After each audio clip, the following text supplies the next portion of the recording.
रहीम अस्सलाम वालेकुम नादरीन, आप यूट्यूब चैनल देख रहे हैं। मैं इमरान खान हूँ। अभी पहले वाले ज़ख्मी उठाए जा रहे थे, पहले वाली लाशें जो हैं वो दफनाई नहीं गई और एक मरतबा फिर आज़ाद कश्मीर में खून रेजी हो गई। एक के बाद एक वाक़यात हो रहे हैं। अस्पतालों की सूरत हाल मैं आपको बता देता हूँ कि इतना रश है कि खून देने वालों का तांता बंधा हुआ है। 200 के करीब लोग बताए जाते हैं जिन्हें बुलेट इंजरी आई है। जो लोग शहीद हुए उनकी तादाद 20 के लगभग बताई जाती है, जिन्हें कल शहीद किया गया था सिक्योरिटी फोर्सेस की जानिब से फायरिंग करके। ये डायरेक्ट फायर किए गए थे और सिक्योरिटी फोर्सेस का कोई एक शख्स भी शहीद नहीं हुआ।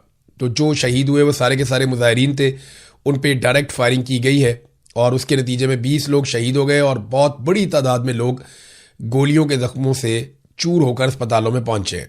अस्पतालों में खून देने वालों का तांता बंधा हुआ है और इतना रश है कि टेबलों के ऊपर भी मरीजों को डाला गया है, यानी वहां पे अस्पतालों में बेड खत्म हो गए और एक इमरजेंसी जैसी सूरत हाल है आज़ाद कश्मीर में। और ये खून बहने का सिलसिला अभी भी रुक नहीं रहा। आज़ाद कश्मीर में लोग अपने प्यारों का पोस्टमार्टम करवाना चाहते हैं, तो अस्पताल इंतजामिया की वजह से बताया जा रहा है उनकी तरफ से कि जनाब यहाँ पे रश इतना है और लोड इतना ज़्यादा है कि हम ये रिपोर्टें आपको या रिजल्ट आपको तैयार करके दे नहीं पाएंगे। हम एक तरफ जाते हैं, दूसरी तरफ से आवाज़ आती है, तो लोड बहुत ज़्यादा है अस्पताल की इंतजामिया के ऊपर। जबकि आईजी ने स्टेटमेंट दिया बीबीसी को और उसने कहा कि सिर्फ 5 लोग मारे गए अब तक। सारा जितना भी अभी तक सिनेरियो बना, 67 लाशें अभी तक बाकायदा डाटा के साथ जारी कर चुकी है ज्वाइंट अवामी एक्शन कमेटी। उसका डाटा दे चुकी है कि ये 67 लोग 67 लोग अब तक शहीद हो गए। और अभी जो आज के दिन में शहीद हुए वो अलग है, मैं आपको बताता हूं आज मीरपुर में क्या हुआ। लेकिन पहले रावलाकोट में लोग निकले दरेक के मुकाम से, फिर ये गए चनार चौक की तरफ, अब ये पहुंच गए डी चौक की तरफ और यहां से उन्होंने मकबूल बट चौक में जाना है। अगर ये मकबूल बट चौक पहुंच जाते हैं, यहां पे भी सिक्योरिटी फोर्सेस बहुत बड़ी तादाद में मौजूद हैं और ये पैदल जाएंगे। ये अगर मकबूल बट चौक पहुंच जाते हैं तो फिर रावलाकोट पे तो एक तरह से कंट्रोल हो जाएगा इनका और उसके बाद इन्हीं लोगों ने आगे मुजफ्फराबाद की तरफ बढ़ना है। लोग कम नहीं हो रहे, सिर्फ वो लोग कम हुए हैं जो खून देने के लिए अस्पतालों में गए हैं या वो लोग कम हुए जिन्हें गोलियां लग गई हैं। बाकी लोग हजारों की तादाद में, बहुत बड़ी तादाद में ज्वाइंट अवामी एक्शन कमेटी के एहतजाज में शामिल हैं। खवातीन भी निकल कर एहतजाज के अंदर शामिल होने के लिए आई हैं और वहां पे जो मुकर्रीन है उन्होंने कहा जी हम ना तो हथियार उठाएंगे ना वापस जवाबी कार्रवाई करेंगे, हम सीधा सीधा अपना एहतजाज करेंगे और अपने सीने पेश करेंगे। ये गोलियां मारते हैं तो मारते रहें। और लगातार हम देख रहे हैं कि गोलियां चल रही हैं और रियल बुलेट्स हैं, यानी वो गोलियां जो बॉर्डर के ऊपर इंडिया पाकिस्तानी फौजियों को मारता है और पाकिस्तानी फौजी इंडियन फौजियों को मारते हैं, वो वाली रियल बुलेट्स पाकिस्तानी शहरियों पे या कश्मीरी शहरियों पे चलाई जा रही हैं। बहुत ही अजीब सूरत हाल है। अब आ जाए जरा मीरपुर में क्या हुआ। कल जो कुछ भी रावलाकोट में हुआ उसमें कुछ नौजवान शहीद हो गए जिनका ताल्लुक था मीरपुर से। तो मीरपुर में एक लोगों की रैली निकली और उन्होंने कहा जी हम इज़हार यकजहती करेंगे उन नौजवानों से जिन्हें शहीद किया गया रावलाकोट में। अब ये रैली निकल के बाजार में से, सड़क से, मेन शाहरा से गुजर रही थी तो इनके ऊपर सीधे फायर कर दिए गए सिक्योरिटी फोर्सेस की जानिब से। वहां कई लोग जख्मी हो गए और 6 लोग मौके पर ही शहीद हो गए। वो लाशें सड़कों पे पड़ी हुई थी। एक नौजवान ने छत से वीडियो बनाई है, लाशें कितनी देर तक सड़कों पे पड़ी रही। वहां पे उन्हें उठाने वाला कोई नहीं था, लगातार फायरिंग हो रही थी, लोग जख्मी थे और वो तड़प तड़प के सड़क पे अपनी जान दे रहे थे। वहां पे लोग शहीद हो गए। 6 लाशें आकर उठाई सिक्योरिटी फोर्सेस के लोगों ने। ये नकाबपोश लोग थे, इन्हें पीछे से बुलवाया गया, सादा कपड़ों में मलबूस थे, नकाबपोश थे और ये डबल केबन डाले और इस तरह की गाड़ियों में आए और उन्होंने इंसानों को जानवरों की तरह उठा के गाड़ियों में फेंका। वो जो डेड बॉडीज पड़ी हुई थी सड़कों पे, जो शहीद पड़े हुए थे, उनको उठा के गाड़ियों में फेंका और लेकर चले गए। अब कश्मीरी ये वाले मनाजिर देखने के बाद कह रहे हैं कि इसी तरह हमारी लाशें पहले भी गायब की गई हैं। यानी कुछ शोधा जो लाशें हमारे पास थी वो तो हमने दफना दी हैं, लेकिन कुछ लाशें जो हम बार बार मुतालबा करते रहे कि हमारे साथियों की लाशें हमारे हवाले की जाएं, जिन्हें अस्पताल से कब्जे में लिया गया या जिन्हें रात के अंधेरे में कब्जे में लिया गया, तो ये वादा किया गया था कि ये लाशें आपको वापस दी जाएंगी, इन्हें अमानतन दफनाया गया है और आपको ताबूत में डालकर देंगे, आप उनके लवाहिकीन को वो लाशें उनके हवाले कर दीजिएगा। ये वादा किया गया था जब मुज़ाकरात हो रहे थे। लेकिन अब लाशें उठाते कैसे हैं ये मनाजिर हमने सबने देख लिए। सड़क के ऊपर लोग पड़े हुए हैं और उन्हें गोलियां लगी हुई हैं और वो एक एक करके जान दे रहे हैं, शहीद होते जा रहे हैं। उसके बाद पीछे से सिक्योरिटी फोर्सेस की गाड़ियां आती हैं, सादा कपड़ों में नकाबपोश उतरते हैं, वो लाशें उठाकर गाड़ियों में डालते हैं और निकल जाते हैं। ये मनाजिर हम मकबूजा कश्मीर में भी नहीं हमने देखे कभी, जो मनाजिर हम इस वक्त आज़ाद कश्मीर में बदकिस्मती से देख रहे हैं।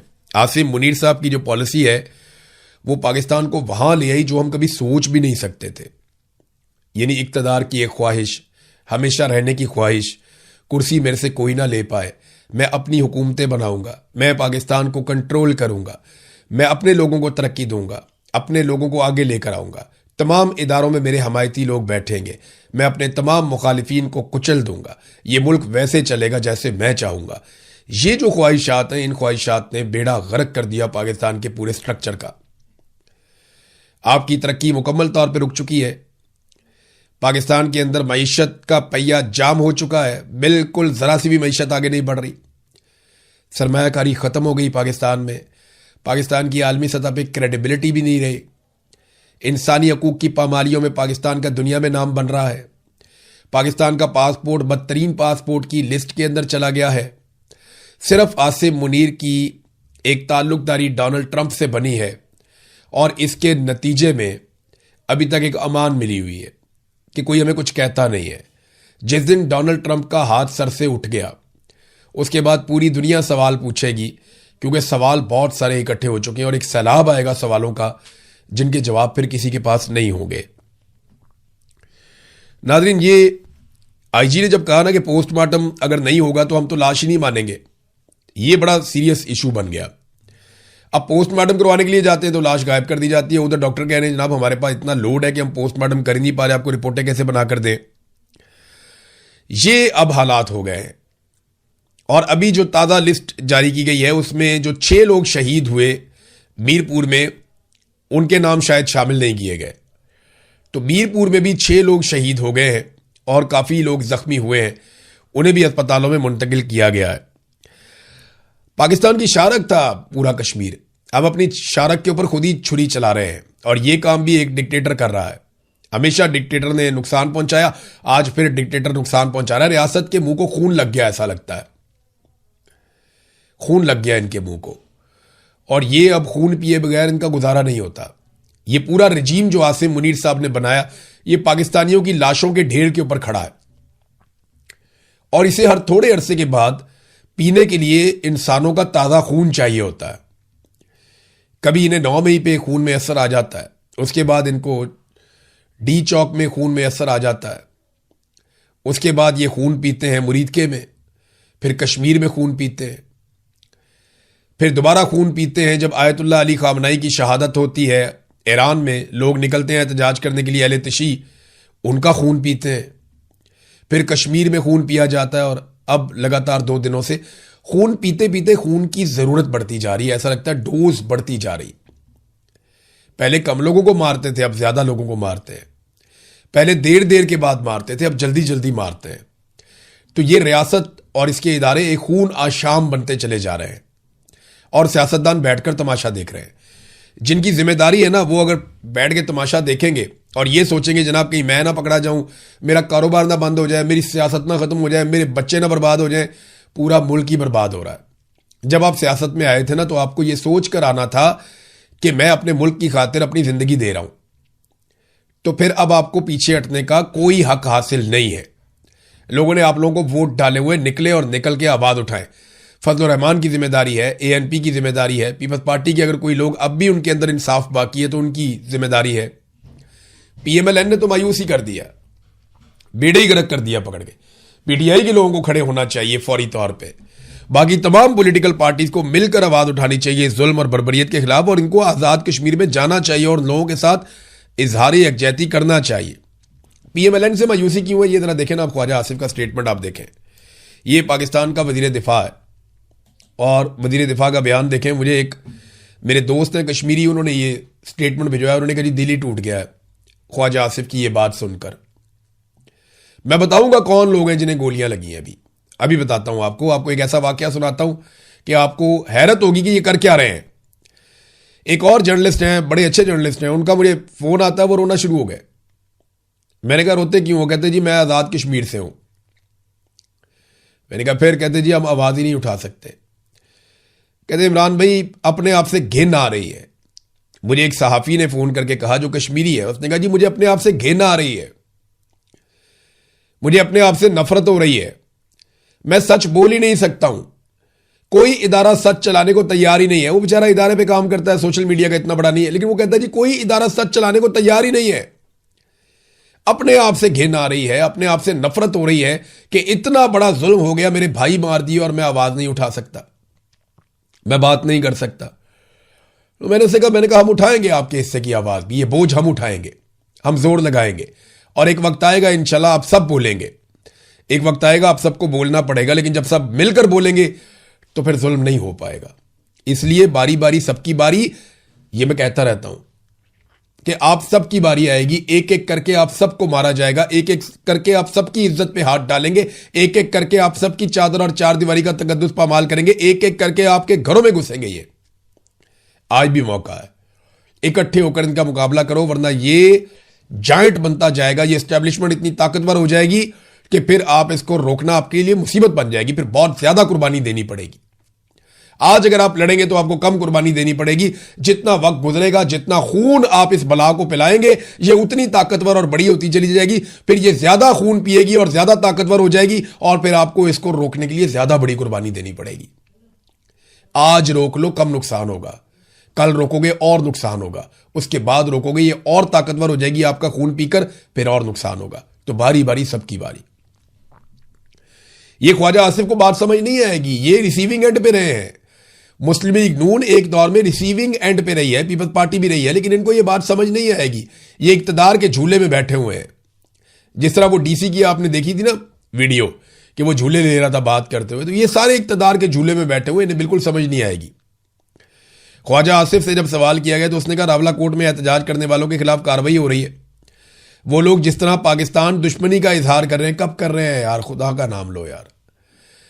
तो मैं नहीं समझता कि उनका पाकिस्तान के साथ कोई ताल्लुक है, यानी कश्मीरियों को डिसोन ही कर दिया कि इनका पाकिस्तान से कोई ताल्लुक नहीं है। वहां पे लोगों ने वोट नहीं डाला निकल के, 10-15% लोग मैक्सिमम निकले होंगे। ये झूठ बोलते हैं कि ज्यादा लोग निकल आए, तारीखी तौर पे कम टर्न आउट रहा, लोगों ने वोट ही नहीं डाला। तो लोगों ने इनको डिसोन किया। सारे लोग खड़े हुए ज्वाइंट अवामी एक्शन कमेटी के साथ और ये कह रहे हैं कि इनका पाकिस्तान से ताल्लुक ही कोई नहीं है, ये भारतीय स्पॉन्सर्ड लोग हैं। यही बातें ख्वाजा आसिफ तुम्हारा बाप और उससे पहले के लोग वो किया करते थे बंगालियों के खिलाफ कि ये भारतीय दहशतगर्द है, भारतीयों के साथ मिले हुए हैं, ये बंगाली गद्दार हैं, ये पाकिस्तान के वफादार नहीं है, ये मुल्क के दुश्मन है, ये पाकिस्तान के खिलाफ बात करते हैं, इनका ताल्लुक इंडिया के साथ है, उनकी एजेंसियों के साथ है। यही बातें कर करके तुम लोगों ने बांग्लादेश तोड़ दिया। ये देखो बिलावल क्या कह रहा है, बिलावल के स्टेटमेंट सुने आप सर पकड़ के बैठ जाएंगे। बिलावल कहता है जी कि रियासत फैसला करे नून लीग का मफाद अहम है या पाकिस्तान का। पहले बिलावल को ना निकाल के, जो पीपल्स पार्टी के पुराने लोग हैं, मेरी गुजारिश है उनको निकाल के बिलावल को ना आईन पढ़ाना चाहिए जो उसके नाना ने लिखा था। लिखा तो नहीं था, लिखा तो बहुत सारे लोगों ने था, लेकिन उसके नाना को क्रेडिट चाहता है, उसके दौर में हुआ। तो जरा वो आईन निकालकर पढ़े कि उसमें रियासत की डेफिनेशन क्या है।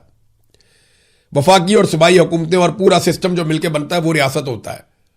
फौज को आप रियासत नहीं कह सकते, एक सेक्टर कमांडर रियासत नहीं होता। रियासत आईन के अंदर दर्ज है, वो क्या चीज है। और तुम लोगों रियासत, तुम, बिलावल की गवर्नमेंट है आजाद कश्मीर में, बिलावल ने खून बहाया ये सारा का सारा, बिलावल ने सिक्योरिटी फोर्सेस को बुलवाया, बिलावल ने वहां पे बहुत बड़ी मिकदार में सिक्योरिटी फोर्सेस को इकट्ठा किया, फिर बिलावल ने पाबंदी लगाई, ज्वाइंट अवामी एक्शन कमेटी के ऊपर कलअदम करार दिया, फिर बिलावल ने उनके रहनुमाओं के सरों के ऊपर इनाम रखा, फिर बिलावल ने बार बार वहां पे ऑपरेशन का हुक्म दिया। ये सारा कुछ बिलावल ने खुद किया है। और अब वो ये कहता है कि जनाब आप कर रहे हैं तो आप कर रहे हैं तो रियासत कर रही है। और भाई रियासत क्या होती है, कोई एक इदारा रियासत नहीं होता। आसिम मुनीर रियासत नहीं है ना, वहां बैठा हुआ सेक्टर कमांडर रियासत है। रियासत की डेफिनेशन पढ़िए बिलावल साहब, रियासत होती क्या है, कहते किसको है रियासत। रियासत की डेफिनेशन पढ़ें जो आईन के अंदर लिखी हुई है, आर्टिकल 7, आर्टिकल 8 आप निकालें आईन का, पढ़ें, आपको पता चलेगा। वादे तौर पे लिखा हुआ है कि जनाब जो अवाम के मुंतखब नुमाइंदे आकर बैठते हैं वो हैं रियासत। कैबिनेट, वजीर आजम, उसके साथ बाकी लोग, आपकी कौमी असम्बली, सूबाई असम्बली, सेनेट, ये है रियासत। ये तो आपके पास है, रियासत पे तो आपका कब्जा है। 3 सूबों में आपकी हुकूमत बनाकर दी हुई है, सदर आपको बनाकर दिया हुआ है, चेयरमैन सेनेट आपको बनाकर दिया हुआ है, गवर्नर आपके 3 लगे हुए हैं। और आपको क्या चाहिए? पंजाब में गवर्नर आपका, खैबर पख्तूनख्वा में गवर्नर आपका, हर जगह पे आपने अपना इक़्तिदार हासिल किया हुआ है। इसके बावजूद आप कहते हैं जनाब कि आपकी बात नहीं सुनी जाती। रियासत फैसला करे नून लीग का मफाद अहम है या पाकिस्तान का, तो नून लीग को बजट कौन पास करवा कर देता है? नून लीग के वजीर आजम को वोट किसने डाला था? ये हर जुर्म का हिस्सेदार है। और अब ये कहता है जुल्म, ज्यादती, कत्लो गारत, डकैती को जमहूरियत का नाम दिया जाता है। ये लोग गोलियां चलाकर हुकूमत चलाना चाहते हैं, लाशें गिराकर अपनी हुकूमत बनाना चाहते हैं। ब्रूट मेजॉरिटी का लफ्ज पाकिस्तान में सबसे पहले बिलावल साहब आपने इस्तेमाल किया था। तुम लोगों ने ये जुल्म किया, ये बर्बरियत की है पाकिस्तान में। तुम इनके आला-ए-कार हो, तुम इनके साथ मिले हुए लोगों को बेवकूफ नहीं बना सकते। फिर कहते नहीं पुरअमन रहना चाहते हैं वरना मैं भी जरदारी का बेटा हूं। लदस क्या पिद्दी और क्या पिद्दी का शोरबा कि मैं पुरअमन रहना चाहता हूं वरना मैं भी जरदारी का। कट दो भाई तेरा जिन कटना।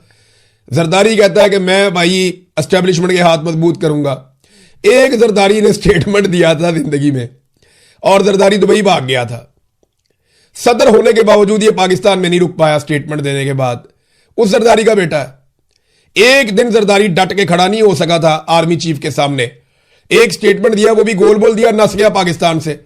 जब तक डील नहीं हुई वापस नहीं आया। उस जरदारी का बेटा है। बेनजीर भुट्टो वापस आई, डील करके वापस आई, एनआरओ करके वापस आई। ये हकायक है। उस बेनजीर का बेटा है। वो इमरान खान देखो जेल के अंदर पड़ा हुआ, डील ही नहीं कर रहा। रोजाना तुम्हारे मालिक जाके वहां पे डील की दरखास्तें डालते हैं, मिन्नतें करते हैं, तरले करते हैं, वो डील ही नहीं कर रहा। ये फर्क है। बहादुरी के ड्रामे करने से कोई बहादुर नहीं बन जाता। बेनजीर की कुर्बानी अपनी जगह, भुट्टो की कुर्बानी अपनी जगह, लेकिन अयूब खान डैडी भी था तेरे नाना का। बेनजीर भुट्टो एक डिक्टेटर के साथ डील करके पाकिस्तान वापस आई थी, एनआरओ करके, याद है? यही जरदारी एक स्टेटमेंट दिया था ये जर्नैल के खिलाफ और उसके